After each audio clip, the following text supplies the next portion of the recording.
payg'ambarimiz sollallohu alayhi vasallam namoz o'qib turgan ekanlar jamoa bilan. Orqadan bir kishi Allohu akbar kabira valhamdulillahi kaseera va subhanallohi bukratan va asila debdi.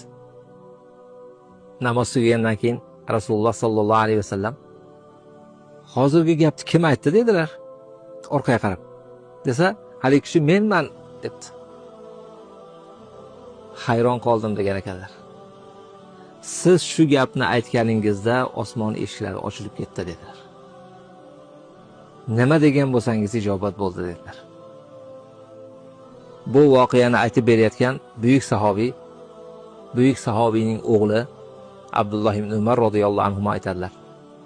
Payg'ambarimiz alayhisolatu vassalomdan shu gapni eshitganimdan beri mana shu duoni tark qilmayman dedilar.